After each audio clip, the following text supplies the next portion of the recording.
Andy, it's Angie. Go ahead and log into your administrative area for the website, and I'll go over a couple things, a couple places where you'll probably have no idea where to find the information. If you go to your website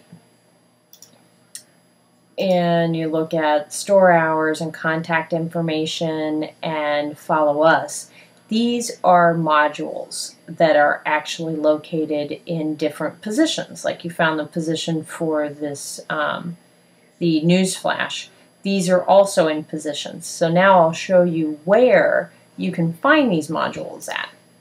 If you go to extensions and you go to module manager, that's where you'll find all of them. And typically I click enabled and that sorts them. So this way I can see all of them that are actually enabled on the website and are found in various positions on the website. So let's say your store hours may change. This is where you would change it on the sidebar. All you would do is click on store hours and that opens up the module. And here you can see where you can enter in the different information. I think right now I'm set to not have an editor, but you should see this inside of your what you see is what you get editor. You just fix it there or change it there and then you click save. Same with contact information. Now the one that's a little bit different would be the follow us. And this is where you can add a lot more icons for following. It's totally up to you. But as you can see here, there is a huge listing of different ones that you can be a part of. And then you can post them on here. One that you may want to do sometime is the YouTube. Maybe you'll have a YouTube channel, especially if you're going to be selling and getting into real estate. That may be something that would be pretty cool. So you could definitely do that. There's a lot of other ones on here, a lot of them that I have no clue about. But I don't know, check into some of them and become a part of them if you want to. But this is where you would add that information.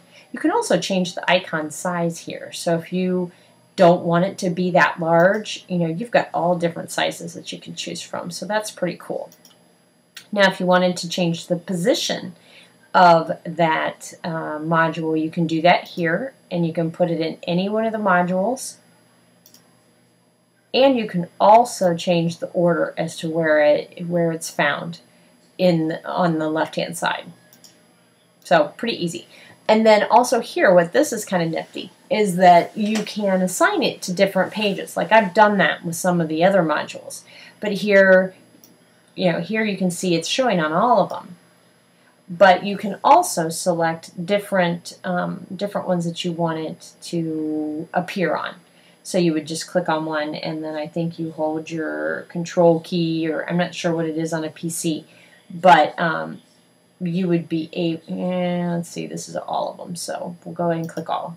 You can do all, none, or select ones. So you would do that, and so you could have multiple ones at the same time. We're going to do all.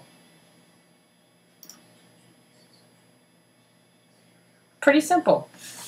I'm not sure if there's any other ones on here that you would need to worry about. If there are any other ones that that you would want to change, let me look at the front page display. There we go.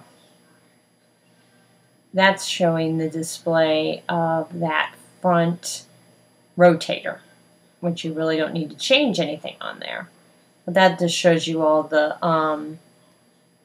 everything that I had to work with to get that to come up and show the way we did. So it's pretty cool. Now you already figured out how to do a new article, but we'll go back to the control panel and go through that again, just to make sure you're aware of everything. To do a new article, you just obviously click Add a New Article. You'll have your full editor here. I'm not seeing that right now because I have it disabled. But the title, you always want to make sure you have a section and a category, And if it's just a static page, I always just put it as uncategorized. That way, you know, it's not associated with any category or any other category. You typically won't want it to appear on the front page because I don't think you'll want to alter the look of the front page, but that's totally up to you.